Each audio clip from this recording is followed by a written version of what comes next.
Olá pessoal, bom dia, bem-vindo à nossa 10ª aula do nosso curso de Álgebra Linear para Computação, tá? Na última aula, pessoal, a gente introduziu um tópico novo, né, onde nós introduzimos a estrutura dos espaços vetoriais, tá? Aqui a gente já vai falar de uma classe especial, né, que é como se fosse um subconjunto, né, de um espaço vetorial, ou seja, que a gente vai chamar de subespaços vetoriais, tá? Então, o nosso objetivo aqui é definir subespaços vetoriais e reconhecer quando um subconjunto de um espaço é subespaço, tá? Então, é basicamente isso. Esse é o nosso objetivo. Então, vamos começar o nosso vídeo hoje, já introduzindo, né, com a nossa definição, né, de subespaço, né? Olha, às vezes é necessário detectar dentro de um espaço vetorial V, subconjuntos, que eu vou denominar de W, que sejam eles próprios também espaços vetoriais. Deu para entender? Vamos ler com calma. Às vezes, é necessário detectar dentro de um espaço vetorial subconjuntos W que sejam eles mesmos próprios espaços vetoriais. Sejam eles mesmos próprios espaços vetoriais. Então, veja bem, eu tenho um conjunto grande, maior. Aí imagine que nesse conjunto grande, maior, eu queira restringir esse conjunto. Eu quero pegar uma parte dele só. Só que eu ainda quero que esse conjunto continue sendo um espaço vetorial. Esses conjuntos, né, é o que a gente vai dar nome de subespaços, tá? É o que a gente vai chamar de subespaços de V. Então, já deu para ter uma noção que um subespaço vetorial é um espaço vetorial, só que, digamos assim, menor, né? Então, seja V um espaço vetorial real. Vamos à nossa definição. Um subconjunto não vazio, W de V, é um subespaço de V se W é também um espaço vetorial, considerando as mesmas operações definidas em V. Vamos entender, pessoal.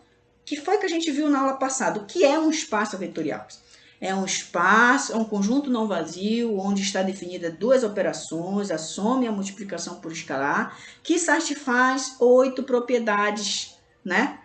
4 com relação à adição e 4 com relação à multiplicação por escalar. Perfeito? Ok. Então, aqui está dizendo, um subespaço, né, é um subconjunto de V, tá? Esse subconjunto precisa ser não vazio, só que esse subconjunto também precisa ser um espaço vetorial, com relação às mesmas operações induzidas do espaço original.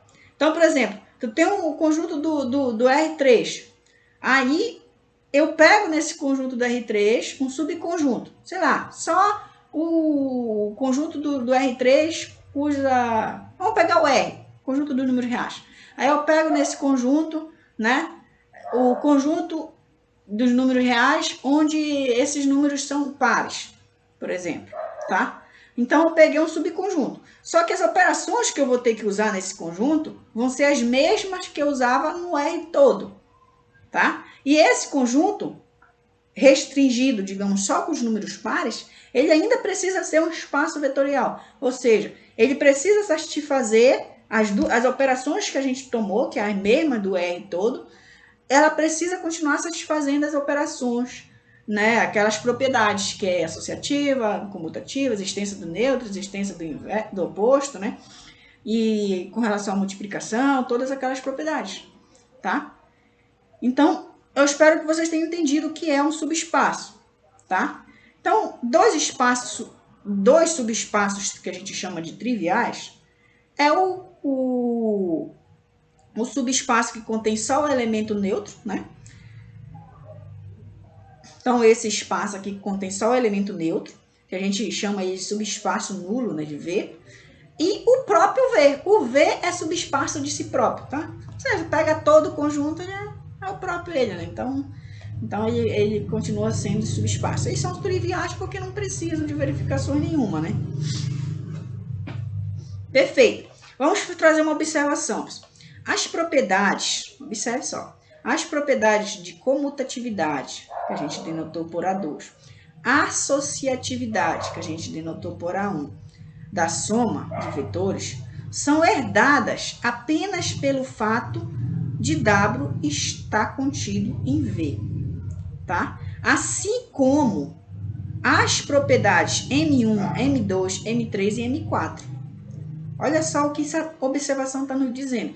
Eu não acabei de dizer que para ser subespaço, ele ainda precisa ser um espaço vetorial, ou seja, precisa satisfazer aquelas 8 propriedades. O que essa observação está nos dizendo é o seguinte, que só pelo fato de ser um subconjunto e as operações serem a mesma, várias propriedades já são herdadas, só pelo fato de ser um subconjunto. É como assim, né? Por exemplo, você tem aqui o conjunto todo, né? E aí aqui ele te dá a regra. Nesse conjunto, se eu pegar 2 elementos aqui, U e V, né? A soma dele vai estar aqui dentro, né? A propriedade da soma. Perfeito. E além disso, né, ele te dá como é que você soma esses 2 elementos, tá? E essa propriedade satisfaz todas aquelas propriedades, ou seja, qualquer elemento que você pega aqui dentro vai satisfazer aquelas 8 propriedades. Então, em particular, pessoal, se eu pego um subconjunto aqui, ele ainda continua satisfazendo aquelas 8 propriedades, certo? Ainda continua, aquelas 8 não, continua satisfazendo algumas daquelas propriedades.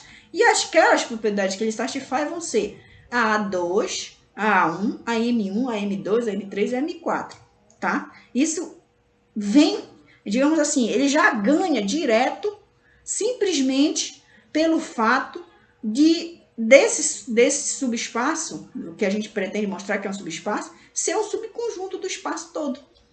Então, tipo, se a associativa, né, a gente já viu o que significa, a comutativa, né, a ordem da soma não altera, todas as propriedades da soma continuam sendo válidas. Então, de certa forma, pessoal, o que faltou a gente verificar? Falta a gente verificar, né, que a propriedade, no caso que se você pega um elemento em W, o oposto dele está lá, né, que é a M3, a M4, na verdade, e a existência do elemento neutro, né? Ou seja, a gente sabe que, como V é um espaço vetorial, então o neutro pertence a ele, né? Então, também sabemos que existe o elemento neutro em V, porque ele é um espaço vetorial, tá? E que para todo W pertencente a W, existe um menos W em V, tal que quando tu soma o W com menos W, dá o neutro. Isso daqui, olha só onde está a pegada, né, que falta, digamos, a gente mostrar. Observe. Para ser um espaço vetorial, o W, que é o subconjunto, a gente já viu que essas daqui são herdadas. M1, M2, M3, M4 são herdadas. A1 e A2 também é herdada. Então, a gente precisa provar, basicamente, a A3 e a A4. Ou seja, o que a A3 fala? Que existe um elemento neutro. Perfeito. Aí, olha só o que está falando aqui. Sabemos que existe um elemento neutro em V, porque a gente já sabe que o V é um espaço vetorial, certo? Mas, para que o W também seja um espaço vetorial, o neutro tem que estar no W. Então, aqui está dizendo que o neutro está no V. Tudo bem, está no V, mas precisa estar no W também, tá? O elemento neutro precisa estar no W.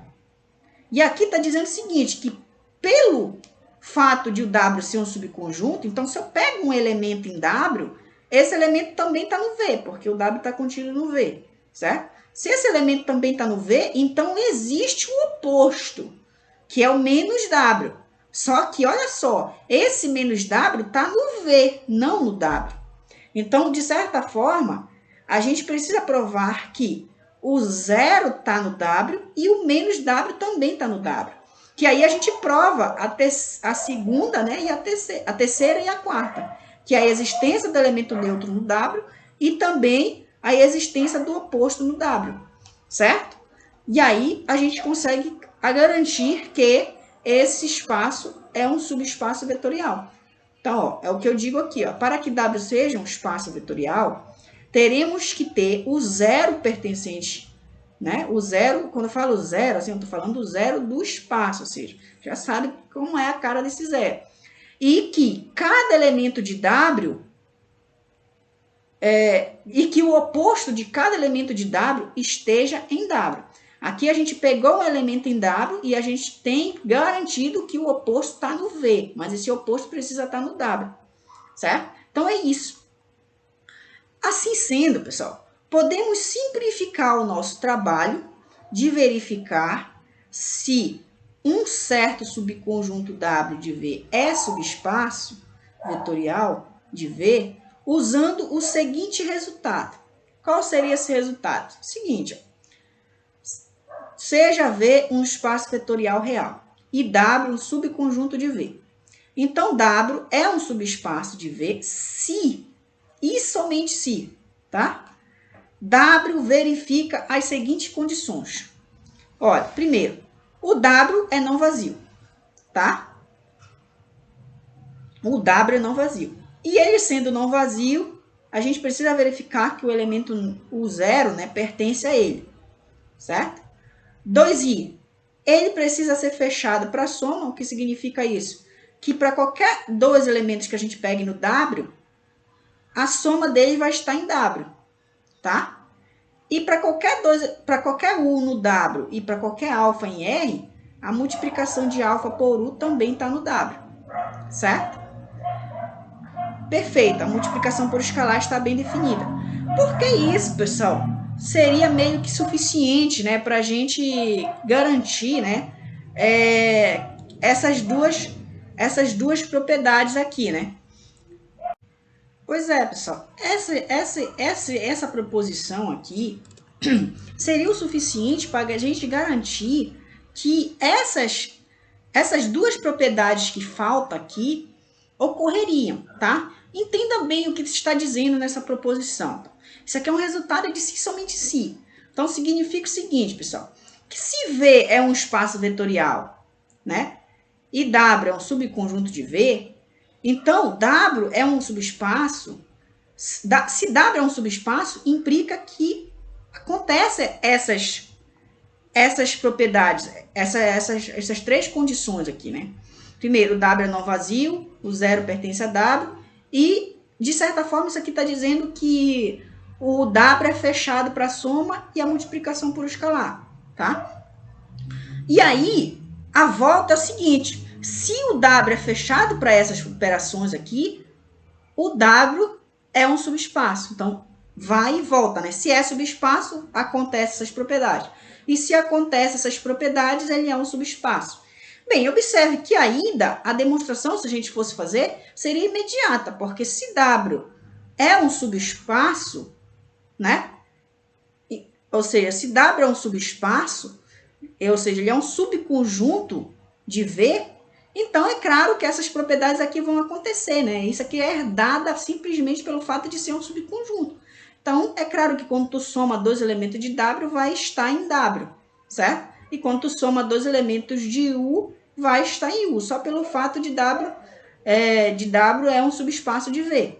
Então, isso aqui ocorre imediatamente. A bronca mesmo está na volta, né? Ou seja, tu supondo que essas propriedades acontecem, tu mostrar que o W é um subespaço, tá? Então, mas é simples, pessoal. Por quê? Porque, de certa forma, ele está dizendo o seguinte para a gente, né? Como eu disse, a gente precisa verificar essas duas coisas, né? Que o elemento neutro está e que para qualquer elemento em W, o oposto está em W. Então, por exemplo, imagine que tu pegue qualquer elemento aqui, por exemplo, um W pertencente a W. Qualquer, tá? Qualquer. Então, observe que a gente está supondo agora, a gente está supondo que ocorre essas propriedades e queremos mostrar que ele é subespaço. A gente já viu que todas as propriedades aqui são satisfeitas simplesmente pelo fato de ser subconjunto. Para ser subespaço, a gente só precisa mostrar a propriedade A3 e A4, que diz que para qualquer elemento de W o oposto está, e para qualquer elemento, né, a existência do elemento neutro. Então, eu vou mostrar primeiramente que para qualquer elemento de W, o oposto de W está no elemento. É simples, né? Porque a gente está supondo isso aqui por hipótese. E aqui a letra 3i diz exatamente o seguinte, que para qualquer elemento em W e para qualquer alfa real, alfa U está em W. Então, em particular, pessoal, eu poderia pegar esse alfa igual a menos 1. E por essa propriedade, nos diz que alfa W, que é nada menos de que menos o W, né, porque o alfa é menos 1, pertence a W. Então, ó, acabei de provar usando essa propriedade aqui, que para qualquer alfa, para qualquer W no espaço, o oposto dele também está no espaço, certo? Então, de certa forma, a gente está provando aqui a propriedade A3, A4, desculpa, A4, tá? Essa propriedade A4 é simples, né? É só usar isso aqui. Observe que eu estou tomando agora itens por hipótese. E aí, para a gente provar, pessoal, a nossa propriedade A3, que diz que o nulo está no espaço, ou seja, basta que você faça, né, a seguinte pensamento. Tem o seguinte pensamento. Primeiro, o W é não vazio, né? Ó, o W é não vazio. Então, se ele é não vazio, existe algum W, né, pertencente a W, certo? Vai existir algum W pertencente a W. Se existe esse W, a gente acabou de provar no exercício que eu fiz anteriormente que para qualquer W em W, o oposto dele, que é o menos W, também pertence a W, certo? Também pertence a W. E por essa propriedade aqui, ó, sempre que eu pego dois caras no espaço, a soma dele também está em W. Ó, a soma dele está em W. Então, quando eu somar W com o oposto dele, vai dar quem, pessoal? É o nulo, tá? Então, ó, a soma do W com o oposto dele, por aqui, pertence a W. Só que a soma do W com o oposto dele dá o vetor nulo. Então, o vetor nulo pertence a W. Então, deu para entender? O pensamento é bem direto, né? É bem simples. Então, essas propriedades aqui são suficientes para você garantir que o subespaço, que aquele subconjunto é um subespaço. Então, para você verificar se um subconjunto é subespaço, em verdade, basta você verificar essas três propriedades aqui. E observe que essas propriedades nos diz exatamente, ela nos reduz, né, basicamente, a existência, né, ao fechamento, desculpa, do espaço com relação para a soma, para operações da soma e a multiplicação por escalar. Então, é só isso, pessoal. Vamos fazer alguns exemplos para a gente entender melhor, tá? Então, ó, primeiro exemplo. Verifique que esse conjunto aqui, ó, que são os espaços das ternas onde a terceira entrada é nula. Eu quero verificar, pessoal, se esse conjunto é um subespaço do R3. Perfeito? Então, primeiro, pessoal, observe que esse conjunto é não vazio. Por quê? O elemento neutro está aí, né? Olha só a cara desse espaço. Quais são os elementos que estão nesse conjunto? São todas as ternas, né, do R3, só que precisa satisfazer uma propriedade. A terceira entrada precisa ser nula. Em particular, você fazendo x igual a 0 e y igual a 0, você tem esse elemento. E esse elemento tem a terceira entrada nula. Então, esse elemento aqui é um elemento de W. Logo, W não é vazio, tá? W não é vazio. Perfeito? Ok. Ok. Primeira condição. A nossa segunda condição diz exatamente o seguinte, que sempre que a gente pegar dois elementos aqui, né, no conjunto W, a soma deles dois precisa estar no conjunto W. Né? Então, observe. Eu vou pegar dois elementos aqui. Peguei o primeiro elemento que eu chamei de U. Imagine que eles têm a componente x e um y1, terceira entrada nula. Os elementos desse espaço são todas as ternas onde a terceira entrada é nula. Observe. Então, um cara genérico aqui. Peguei um outro cara, um V, né? x2, y2, 0. Terceira entrada nula. Então, são dois elementos do espaço. Então, pessoal, se esse W é um subconjunto do R3, a operação que a gente está usando é a operação herdada do R3, certo? Logo, né, quando a gente soma U com W, a gente tem a soma desses dois vetores, que a gente já sabe como é que soma, ou seja, a gente soma entrada, né? x1 mais x2, y1 mais y2 e 0 mais 0. Então, observe o vetor que a gente encontrou, pessoal. Quando eu somar esses dois caras aqui, isso aqui vai dar um número real, tá? Quando eu somo isso aqui é um número real. Do R, como esse daqui pertence a R, esse aqui pertence a S, esse aqui também pertence a R, a soma, né? E observe que a gente obteve ainda um novo vetor, onde essa entrada é dada pela soma desses dois, a segunda entrada é dada pela soma desses dois, e a terceira entrada é nula. Então, como a terceira entrada continuou sendo nula, esse cara está no W, porque essa é a cara do W, certo? Então, a propriedade 2i está satisfeita, que diz o seguinte, para qualquer dois caras que eu pego no conjunto, a soma dele está no conjunto, certo?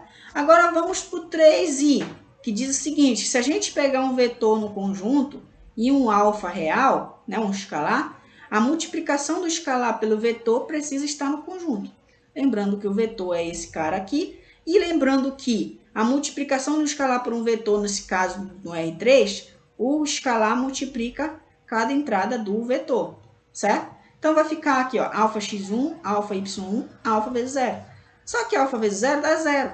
E aí, observe que a gente encontrou um novo vetor, onde a terceira entrada ainda continua sendo nula. Então, esse cara é o elemento de W.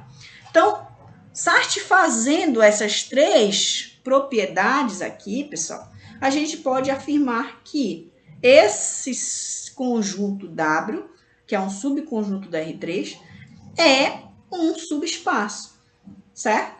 Perfeito. Agora vamos pegar um outro exemplo.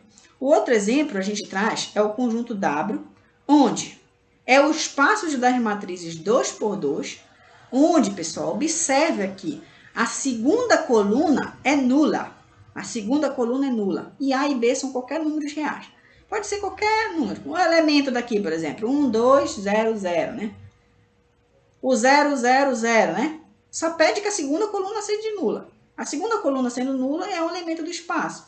Então, por exemplo, a gente já tem de cara que esse W é não vazio, né? Porque esse cara tá lá, certo? Agora vamos para 2i. O 2i nos diz o seguinte, sempre que eu pegar duas matrizes, no caso em W, A e B, né, a soma precisa estar em W. Mas, perfeito. Vamos pegar duas matrizes arbitrárias. Então, ó, peguei aqui a matriz A, digamos que eles tenham a componente A1, B1, 0, 0. Percebe que a segunda coluna precisa ser nula. A matriz B, A2, B2, segunda coluna, nula, tá? Em W. Então, para que a soma esteja em W, a gente vai ter que encontrar uma nova matriz, que vai ser dada pela soma dessas duas matrizes, e aí essa soma precisa ter a segunda coluna nula. Só que é verdade, né? Porque como é que a gente soma uma matriz, pessoal? A gente não soma digamos assim, os componentes correspondentes, né, da matriz, digamos assim, os elementos correspondentes, né? A1 com A11, B11 daqui, A12 com A1, B12 daqui, A21 com B21 daqui, né? Então é assim que a gente vai somando. Então aqui vai ficar A1 mais A2, isso aqui vai dar um número. Na segunda, aqui vai ficar B1 mais B2, né? Isso aqui vai dar um número. E aqui vai ficar 0 mais 0, que dá 0. Aqui 0 mais 0, que dá 0. Então, observe que o resultado dessa soma ainda me gerou uma matriz onde a segunda coluna é nula. Se a segunda coluna é nula, esse cara é um elemento de W, certo? Perfeito. Agora, vamos verificar 3i. Perfeito. Então, eu vou aproveitar a matriz A que eu já peguei aqui em cima, né? Que é a 1B1, 0, 0. E vou pegar um alfa qualquer, um real, um número real. Tá? Número real. E aí a gente precisa verificar que essa multiplicação do escalar pela matriz é um elemento de W. Só que quando a gente multiplica o escalar, né, por essa matriz A, a gente já sabe, multiplicação de matriz, o escalar multiplica cada elemento da matriz. Então vai ficar alfa A1, alfa B1, né? E aí aqui vai ficar alfa 0, alfa 0. Só que alfa vezes 0 dá 0, alfa vezes 0 dá 0. Então, novamente, segunda coluna nula. Então, esse elemento aqui é um elemento de W. Então, pessoal, satisfazendo as propriedades I, 2I e 3I, temos que esse conjunto é um subespaço, né, de M2R, que é o espaço das matrizes de ordem 2, tá? Perfeito, pessoal. Nosso terceiro conjunto nos diz o seguinte: se verifique, né, no caso que esse conjunto W aqui, ó, são os elementos do R3, onde x menos y é igual a 3. É um subconjunto do R3. Perfeito. Então, vamos verificar se esse conjunto é um subespaço do R3. Eu coloquei subconjunto, mas subespaço, tá? Subespaço do R3, tá? Perfeito. Vamos verificar inicialmente o seguinte. Observe que esse elemento aqui, ele pertence a W. Por quê, pessoal? Para estar em W, olhe bem a cara do conjunto. O x menos y precisa ser 3. Porque esse cara está no... Ó, esse aqui está fazendo o papel de x e o y, tá? E o z aqui, que é 0 no caso. Mas quando eu faço aqui x menos y, vai dar 4 menos 1, que é 3. Então, esse elemento aqui está em W, porque x menos y é igual a 3, tá? Então, o elemento do conjunto W é não vazio. Agora, vamos pegar, pessoal, dois elementos em W. Então, eu vou pegar o U, que tem as componentes x1, y1 e z1, e vou pegar um V, que tem as componentes x2, y2 e z2, em W. Logo, pessoal, se está em W, o que a gente precisa ter, pessoal? x1 menos y1 precisa ser igual a 3, né? E desse daqui, x2 menos y2 precisa ser igual a 3. É a propriedade, digamos assim, é o que define o conjunto, tá? Observe, são os elementos do R3, tal, que tem isso aqui é satisfeito. Então, a gente precisa satisfazer essas duas propriedades aqui, certo? Perfeito. Então, pessoal, vamos verificar se a soma está, né, em W. Perfeito, vamos lá. Então, quando eu somar U mais V, eu estou somando esse elemento aqui, que é o U, né, com esse elemento. A gente sabe como a gente soma elementos do R3, né? Ou seja, soma entrada a entrada, né? Componente a componente. Então, x1 mais x2, y1 mais y2, z1 mais z2. Está aqui a soma, o vetor soma. Agora, para esse cara que está no W, o que a gente precisa ter, pessoal? Olha aí o que está dizendo aqui. A diferença entre a primeira entrada e a segunda entrada precisa ser 3. Quando a gente olha para esse vetor aqui, a gente precisa ter que a diferença entre a primeira entrada e a segunda entrada precisa dar 3. Então, vamos fazer, ó. Quem é a primeira entrada, pessoal? É x1 mais x2. Quem é a segunda entrada, pessoal? É y1 mais y2. Então, x1 mais x2 precisa menos y1 mais y2 precisa ser igual a 3, tá? Vamos ver. Olha, observe. O que eu fiz aqui? Eu vou agrupar, tentando caminhar para cá, porque eu sei quanto é x1 menos y1. Então, eu vou agrupar esse x1 aqui com esse y1 e vou agrupar esse x2 com esse y2. Então, agrupando aqui vai ficar x1 menos, né, fazendo jogo de sinal, menos y1, mais x2, fazendo jogo de sinal aqui, menos y2. Só que por aqui, pessoal, a gente sabe quanto é x1 menos y1, é 3. x1 menos y1 é 3. E x2 menos y2, por aqui a gente sabe que também é 3. Então, vai ficar 3 mais 3, que dá 6. Logo, pessoal, olha só o que aconteceu. A diferença entre a primeira entrada e a segunda deu 6. Diferente de 3, né? Que deveria ser para que esse elemento pertencesse ao espaço. Então, a gente pegou dois elementos no espaço e verificou que a soma dele não está no espaço, tá? Então, U mais V não está no espaço porque a diferença da primeira e a segunda entrada deu 6, não 3, certo? Portanto, esse conjunto não satisfez a propriedade 2i. Não satisfazendo a propriedade 2i, a gente pode dizer que esse conjunto não é um subespaço do R3, tá? Porque não satisfez. E aí, pessoal, só para a gente finalizar a nossa aula, eu deixo esses 3 exercícios aqui para vocês treinarem, tá? Verifique se esses espaços são subespaço vetorial. Então, você precisa verificar essas 3 propriedades aí acima, tá?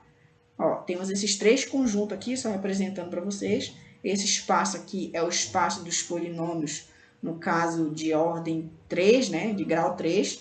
E aí, onde para estar aqui, precisa satisfazer essa igualdade aqui, né? A primeira componente, o coeficiente do termo x precisa ser igual a 2 vezes o coeficiente de x ao cubo, tá? Então, verifique se esses 3 exemplos aqui, se esses 3 conjuntos são subespaços. Esse aqui é para verificar se é um subespaço da R3, aqui também se é um subespaço da R3, e esse W seria um subespaço do espaço dos polinômios de grau 3, tá? Então, pessoal, a nossa aula de hoje vai ficar por aqui. Eu espero que vocês tenham entendido esse vídeo e até a próxima.